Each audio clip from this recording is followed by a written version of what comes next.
Mielőtt elkezdenénk, lenne egy apró kérésem. Szeretném elérni az 1000 feliratkozót, ami egy nagyon fontos mérföldkő számomra. Kérlek, kattints a feliratkozás gombra. Neked ez csak egy kattintás, nekem viszont hatalmas motivációt ad ahhoz, hogy továbbra is készítsek új videókat. Szívből köszönöm mindenkinek. The morning broke without warmth. Its light a pale wash that seemed more like an afterthought than a gift. A hush hung over the Carter farm, the kind that comes when life has already drained away, leaving only silence to settle into the bones of old wood and dry earth. The fields that once swayed with corn and wheat now lay bare, cracked soil stretching in every direction, as if the land itself had surrendered. The fences sagged, the barn leaned, and the farmhouse wore the look of a man who had been standing too long against the storm. Elias Carter stepped onto the porch, boots grinding in dust that clung stubbornly to everything.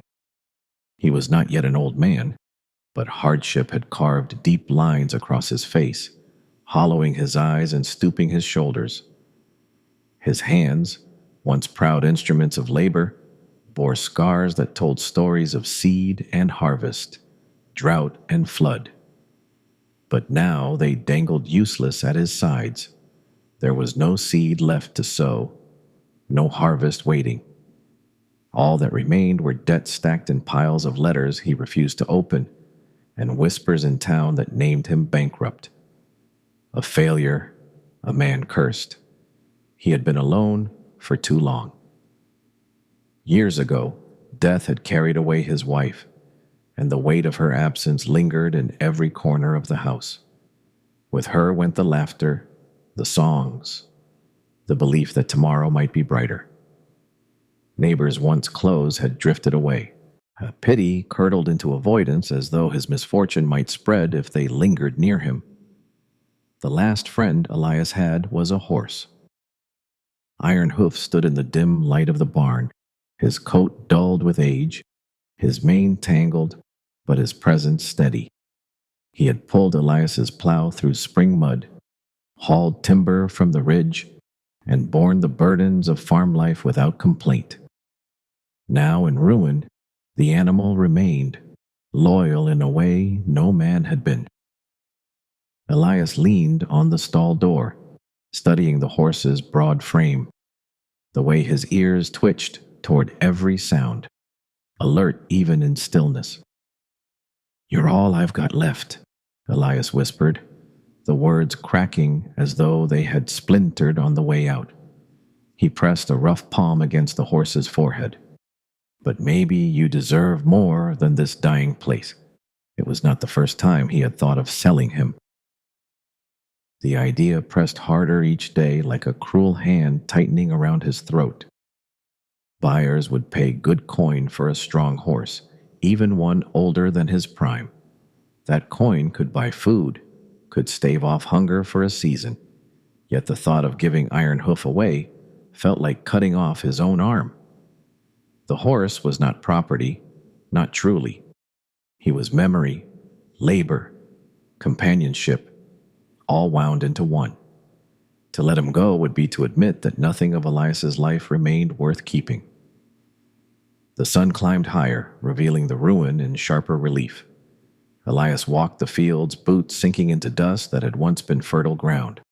He traced the split rails of a broken fence, listened to the creak of what surrendering to weather, and every corner reminded him of what was gone and what could never be regained. By the time evening fell, the weight of hopelessness sat heavy on his chest, making each breath a labor. That night he sat at the kitchen table, a single lamp burning low. Letters spread before him like accusations. His hand hovered over the nearest one, a final notice stamped in red, but he could not bring himself to open it. Instead, he rubbed his face, closed his eyes, and let the silence press in. From the barn drifted the sound of movement, Iron Hoof shifting restlessly, hooves striking the dirt. Elias frowned. The horse was not afraid, not startled. The rhythm of his stamping was deliberate, insistent. Elias rose, moved to the window, and peered through the glass. In the moonlight, Iron Hoof's great head lifted, ears pointed toward the far edge of the farm. He pawed the ground, stopped, pawed again, then stood as if waiting for Elias to see, to understand. Elias stayed by the window, heart tight in his chest. He did not know why the horse behaved so, but something about it unsettled him. It was not a warning of danger, nor the impatience of an animal needing release. It felt purposeful, as though Iron Hoof were tugging at a thread Elias could not yet grasp. He turned back to the table, sat down again, but the echo of hooves against dirt lingered in his mind. Sleep came late, heavy and troubled, filled with dreams of roots twisting beneath the soil and voices carried by the wind. When dawn broke, pale and reluctant once more, Elias stepped outside. The horse was waiting in the same place, eyes steady, ears forward. For the first time in months, Elias felt a flicker of something beyond despair. It was not hope, not yet, but a question sharp enough to pierce the haze of defeat. Iron Hoof's gaze held his own, unblinking, until Elias whispered, "What is it you're trying to show me?" The horse stamped once, firm, and the sound carried across the silent farm like the beginning of an answer. The fog clung low to the fields, a thin gray veil that softened every edge. But Iron Hoof moved with certainty, his hooves striking a steady rhythm against the hardened earth. Elias followed reluctantly, pulled by the tug of the rope in his hand, though he could not understand what urgency possessed the animal. The northern pasture stretched ahead, long neglected, its weeds tangled waist-high, its fence half fallen. Few men had reason to walk there anymore. Yet Iron Hoof pressed forward, ears pricked, muscles tense, until he halted suddenly at a rise in the ground. Elias frowned, wiping the mist from his brow. The horse pawed at the earth with deliberate force, sending clumps of thistle and dirt scattering once, twice again. Each stroke a demand. Elias knelt, brushed aside the weeds, and felt the rough edge of stone beneath his palm. He pulled harder, revealing a circle of weathered rock hidden beneath the growth. His breath caught. It was the rim of an old well long since sealed. Boards warped and broken with age, memories stirred unbidden, voices from a time when the farm still held laughter. His father had spoken of this pasture with a peculiar gravity, muttering that roots here grew deeper than crops, that the land hid more than it revealed. Elias had dismissed the words as rambling wisdom from a man too fond of riddles. Yet now, kneeling before the stone circle, he felt those words pressing back into his chest with the weight of prophecy. Iron Hoof stamped the ground again, snorting sharply as if urging him on. Elias placed both hands against the rotted boards, prying them free until the mouth of the well gaped open. Darkness yawned below, cool air breathing out against his face. He expected to see water, perhaps stagnant and useless. But what caught his eye instead was the dull glint of metal. He lowered himself carefully, reaching until his fingers brushed cold tin. With effort, he heaved a small crate into the light. Its seams were rusted, its lid sealed tight. He broke it open with a stone, heart hammering with every strike. Inside lay tools, blackened with age, mining picks, coils of rope stiff with time. Beneath them, folded carefully, were maps drawn in ink that had faded but not vanished. He spread one across the ground, tracing lines of ridges, streams, and beneath them, symbols he did not recognize. At the bottom of the crate rested a bundle of letters bound in twine. Elias untied them, hands trembling, eyes skimming words written in his father's hand. Some spoke of debts owed, of work left unfinished. One spoke directly of veins running beneath the land, of riches sealed away, hidden until the time was right. The last letter ended abruptly. Ink smeared with a pen had caught. If ever the land seems lost, the ground itself will return what's owed. And then nothing. Elias sat back on his heels, staring at the half-formed promise. His pulse raced with equal parts wonder and dread. Could it be true? Was the farm built not only on soil, but on treasure? If so, why had his father buried it in secrecy? What danger had he feared? What cost had he refused to pay? The fog thickened as if to press the questions closer. Elias's gaze shifted to Iron Hoof, who stood above him with quiet certainty, head lowered, breath steady. The horse had led him here. By chance or by instinct, it mattered little. Without him, the secret might have remained buried until the farm rotted completely from memory. Yet knowledge was no gift without consequence. Elias folded the maps carefully, tucked the letters back into their crate, and wiped his brow with a trembling hand. The soil beneath him felt alive, humming with a weight of what it held, but he could not yet decide if it offered salvation or ruin. Iron Hoof nudged his shoulder gently, breaking the spell.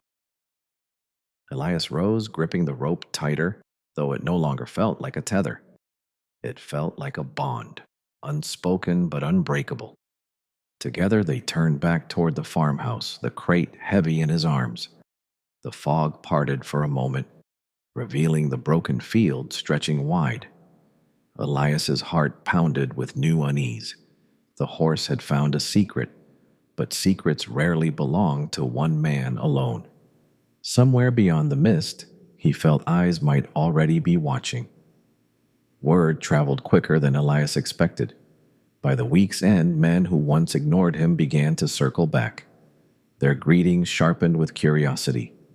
Neighbors leaned on his fences, their eyes narrowing as though they could see through walls.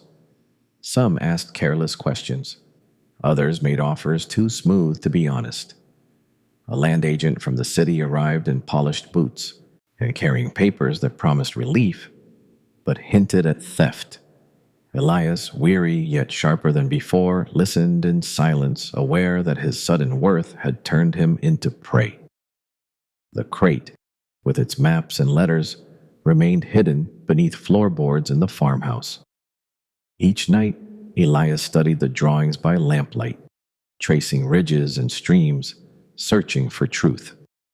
His father's words lingered in his head. Debt's roots, the land itself returning what was owed. He could not yet decide if fortune or burden had been uncovered, but his gut told him both were waiting. Iron Hoof stayed close through these restless days. The horse, once only a companion in hardship, now seemed a guardian, steady and alert. When strangers lingered at the edge of the pasture, Iron Hoof would paw the ground, ears back, eyes fixed on them until they left. Elias felt less alone with him near, though he knew loyalty could not keep danger at bay forever. Seeking answers, Elias rode to the edge of town to find Jed Whitlow, a retired prospector who lived in a shack carved from stone. Jed was a man weathered into leather, his beard streaked white, his eyes sharp as broken glass. He studied the maps with slow precision, nodding at symbols Elias could not read. Silver veins, Jed murmured, tapping a ridge marked with faint crosses. Your old man knew what he was doing. Butter like this don't just bring coin. It brings men who would rather spill blood than share bread. The words lodged in Elias's chest like iron. Silver meant salvation, but also threat. He had already seen the hungry gleam in the agent's eyes, heard the whispers. Wolves indeed, circling closer. Still he refused to surrender. He spent days reclaiming the northern pasture, breaking earth with rusted tools, sweat pouring from his body until blisters split his palms. Each swing of the pick seemed to claw not only at stone, but at despair itself.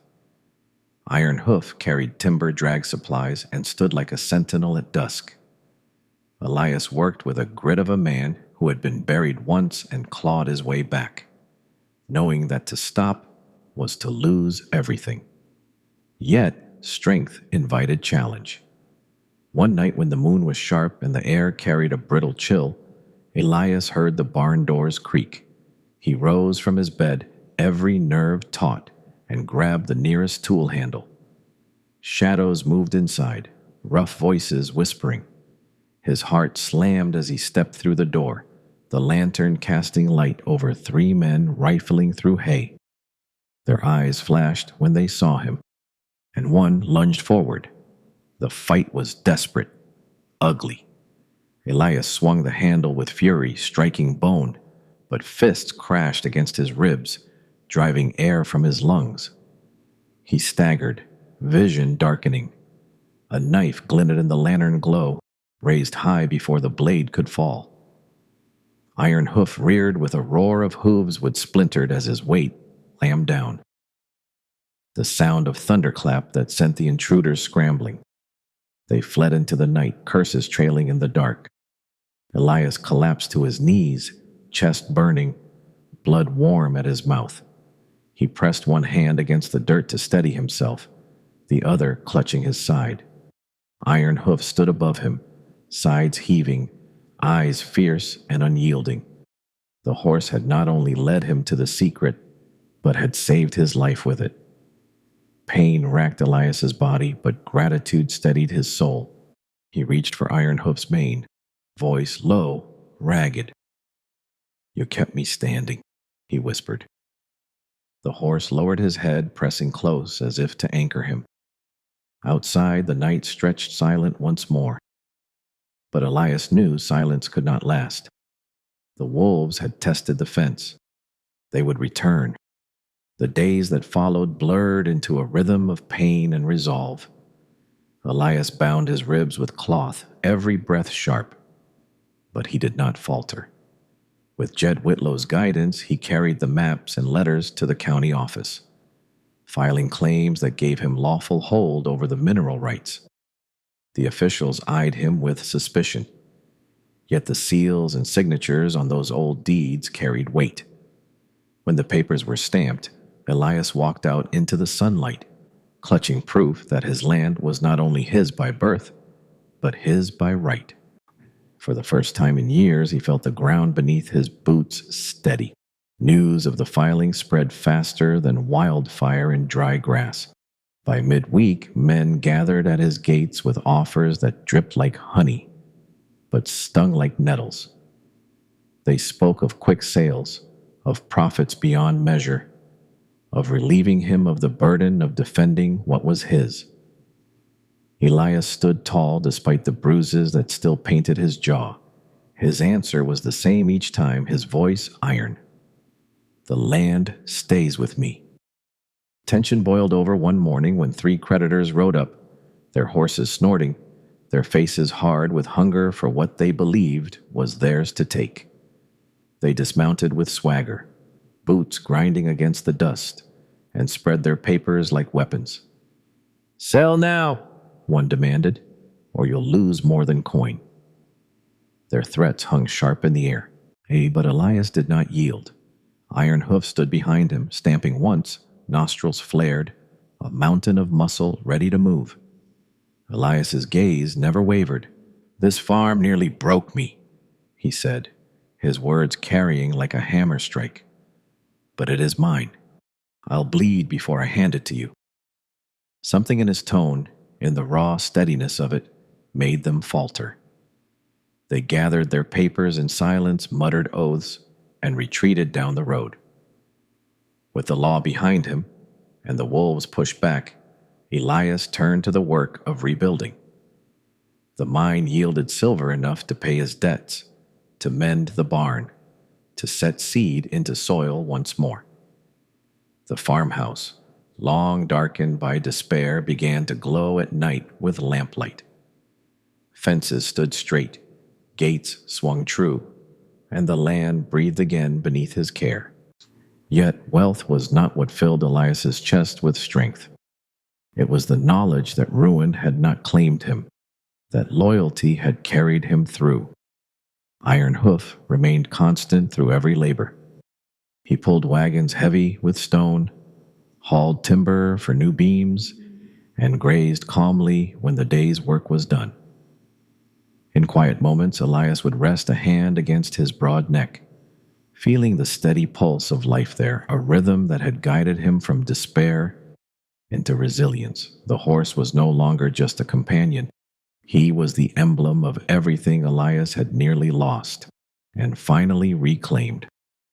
As seasons turned, the farm no longer looked like the ruin it once was. Crops grew in neat rows, the soil dark and rich after years of neglect. Elias's hands, once heavy with hopelessness, now bore the marks of work done with purpose. The town, which had spoken of his downfall, began to whisper differently when he passed. They saw not a man defeated, but a man remade. One evening, as the sun sank low and the horizon burned in gold and crimson, Elias sat on the porch with iron hoof grazing nearby. The wind carried the scent of tilled earth, and the field shimmered as though they had been washed clean of sorrow. Elias leaned forward, voice rough but steady, speaking not to the world, but to the horse who had carried him through it. "You saved me," he said softly. "Knock the silver." You Iron Hoof lifted his head, eyes catching the last light of day. And for a moment, Elias felt the weight of silence turn into something holy. They sat together in the fading glow, man and horse bound not by coin or claim, but by loyalty stronger than stone. The farm had risen from its ashes, and so had he. Köszönöm, hogy velem maradtatok a film végéig. Őszintén hálás vagyok minden egyes pillanatért, amit itt töltöttetek velem. Jelenleg az első nagy célunk, az 1000 feliratkozó felé vezető úton járunk. Ha a történeteim akár csak egy kicsit is megérintették a szíveteket, kérlek támogassatok a feliratkozás. Subscribe gombra kattintva. Minden egyes feliratkozás óriási motivációt jelent számomra, hogy továbbra is írjak, és még értékesebb történeteket hozzak el nektek. Találkozunk a következő videóban.